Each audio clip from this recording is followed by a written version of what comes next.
This lesson is on how to figure out empirical formula by percent composition. So the empirical formula is the lowest whole number ratio of elements in a compound. So there are different ways in which this could be asked. For example A, the mass of the sample is given. So for example, 30 grams of a sample contains 8.19 grams of carbon and 21.81 grams of oxygen. What is the empirical formula of this compound? So step one, convert grams to moles. So I'm given 8.19 grams of carbon. That's equal to 0.6825 moles of carbon and 21.81 grams of oxygen to 1.363 moles of oxygen. The reason why I always have to convert grams to moles is because although percent composition or masses are in grams, a formula is always about the lowest whole number ratio of moles of elements in the compound. So it's always a mole ratio.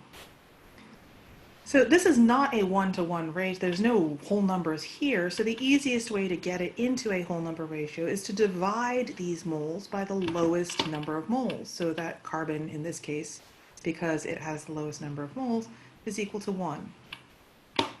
So I divide both by 0.6825 and I get 1 mole of carbon and 1.997 moles of oxygen, which is startlingly close to 2.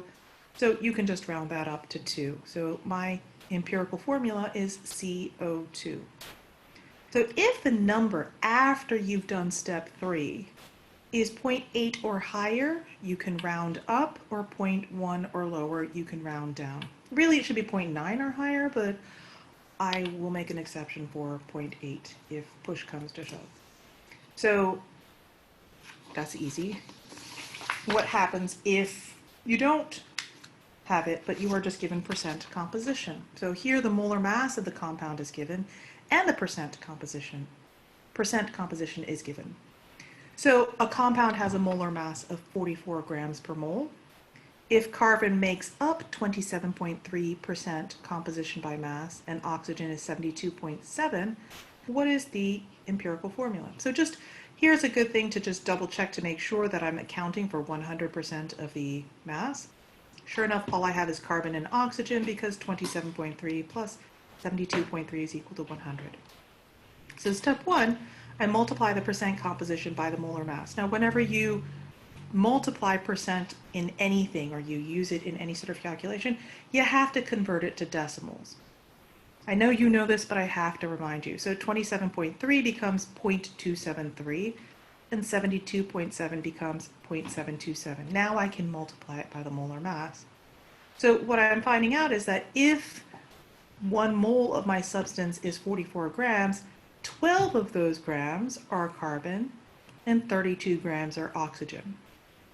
Now, once I get to grams of something, it should now be automatic that you convert to moles. So I use the periodic table and I divide 12 grams of carbon by its molar mass and oxygen by its molar mass. And I get 1 mole of carbon and 2 moles of oxygen. And whoa, your empirical formula is CO2. Yes, all of these are going to end up with CO2. Example C, I have a problem in which neither mass nor molar mass are given, just the percent composition. So I give you a problem and it says a compound is found to contain 27.3% carbon and 72.7% carbon. This is always by mass. So even if they don't say by mass, it is by mass. What is the empirical formula?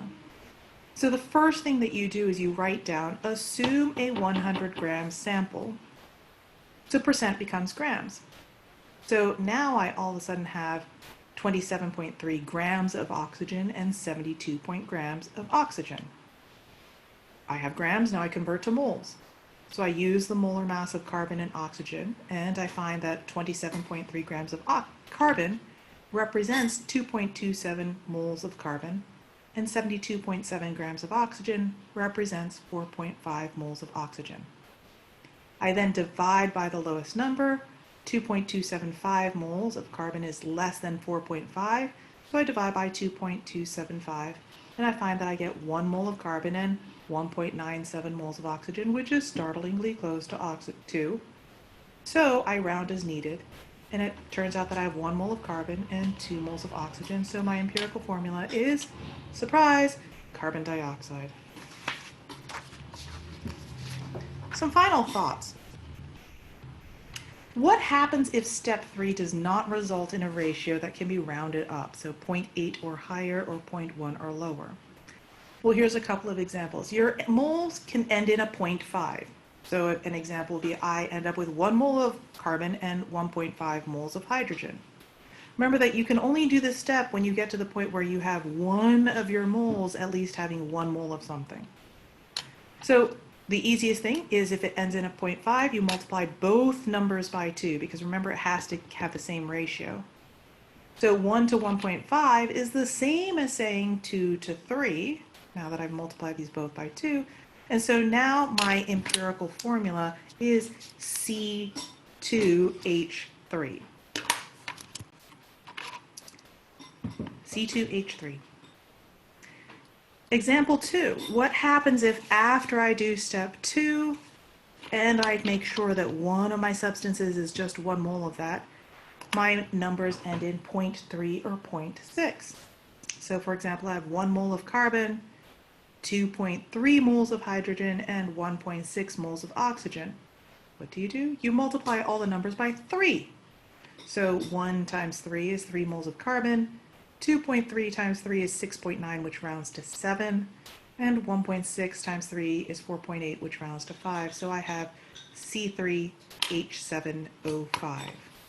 Again, it's saying that 1 to 2.3 to 1.6 is equivalent to 3 to 7 to 5.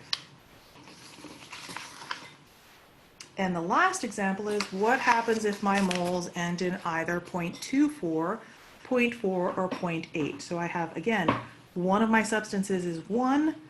So here I have an example of 1 mole of C, 3.2 moles of H, and 1.4 moles of N. I multiply all the numbers by 5. So a 1 to 3.2 to 1.4 ratio is equivalent to 5 to 16 to 7. So my empirical formula is C5H16 N7. This should be an N, not an O. I apologize. I will change this to an N.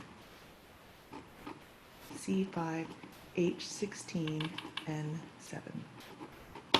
And there you go. This is about as complicated as